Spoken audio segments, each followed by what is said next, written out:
महाशिवरात्रीच्या पावन पर्वानिमित्त आंतरयोग फाउंडेशन तर्फे ठाण्यात प्रथमच आयोजित करण्यात आलेली सर्वांसाठी खुली आणि मोफत जीवन परिवर्तनकारी विशेष साधना मोठ्या उत्साहात आणि भक्तिभावात संपन्न झाली। फाउंडेशनचे संस्थापक ब्रह्मश्री आचार्य उपेंद्रजी महाराज यांच्या मार्गदर्शनाखाली पार पडलेल्या या भव्य आध्यात्मिक सोहळ्यास ठाणे व मुंबई परिसरातील हजारहून अधिक साधक व नागरिकांनी उत्स्फूर्त प्रतिसाद देत सहभाग नोंदवलाय। सकाळी 7 वाजता प्रारंभ झालेल्या या साधना शिबिरात आरोग्य, समृद्धी, सदृढ नातेसंबंध, शैक्षणिक प्रगती आणि आध्यात्मिक उन्नती यासाठी विविध प्रभावी उपक्रम आयोजित करण्यात आले। सहभागी साधकांनी ध्यान, जप, प्रार्थना आणि ऊर्जाधारित साधना यांचा अनुभव घेत आत्मिक समाधान लाभल्याचं सांगितलंय। कार्यक्रमादरम्यान महामृत्युंजय यज्ञ आणि शिवलिंगावर अभिषेक यांसारखे पारंपरिक व प्रभावी विधी संपन्न झाले। विद्यार्थ्यांसाठी अभ्यासात प्रावीण्य मिळवण्यासाठी विशेष साधना सत्र आयोजित करण्यात आले होते। अनेक पालकांनी आपल्या मुलांसह सहभाग नोंदवून सकारात्मक ऊर्जा, मानसिक स्थैर्य आणि आत्मविश्वासात वाढ झाल्याची प्रतिक्रिया व्यक्त केली आहे। सहभागींनी तणाव व्यवस्थापन, भावनिक संतुलन, झोपेची गुणवत्ता आणि नातेसंबंधांमध्ये सकारात्मक बदल जाणवल्याचं सांगितलंय। अनेकांनी अशी दिव्य साधना आयुष्यात प्रथमच अनुभवायला मिळाली असं म्हणत आयोजकांचे आभार मानलेत। यावेळी ब्रह्मश्री आचार्य उपेंद्रजी महाराज म्हणाले, योग्य साधना केल्यास सत्ता आणि इथे त्वरित फलश्रुती प्राप्त होते। यालाच खरे अध्यात्म म्हणतात।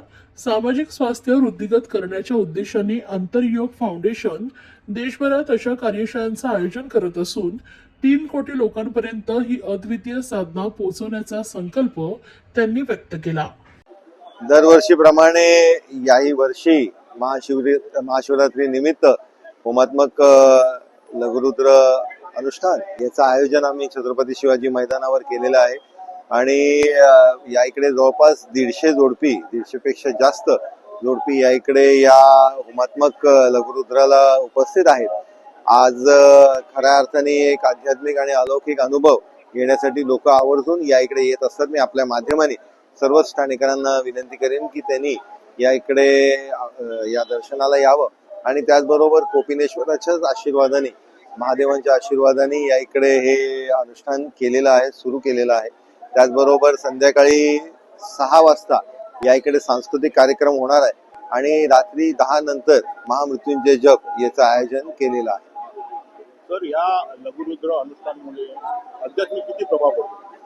या होमात्मक लघुरुद्र अनुष्ठानामुळे बरेच लोकांचा अतिशय चांगला अनुभव आहे आणि एक आध्यात्मिक अलौकिक अनुभव असा आपल्याला पूर्ण परिसरातच बघायला भेटतो। खरं तर ठाण्यामध्ये सर्वच ठिकाणी महाशिवरात्री निमित्त पूर्ण वातावरण तसं बघितलं तर महादेवमय झालेलं आहे आणि प्रत्येक जण हा ओम नमः शिवाय हा जप करत आजचा दिवस आपला सातत्याने घालवत असताना या इकडे सतत जे जप आणि हवन मध्ये आहुती जात असताना जे मंत्रोच्चार चालू आहे त्याच्यामुळे एक चांगला सुंदर वातावरण आपल्याला बघायला भेटतं। साहेब, महादेवाची आराधना करण्याबरोबर तुम्ही आता ठाणेकरांसाठी काय मागणी केली?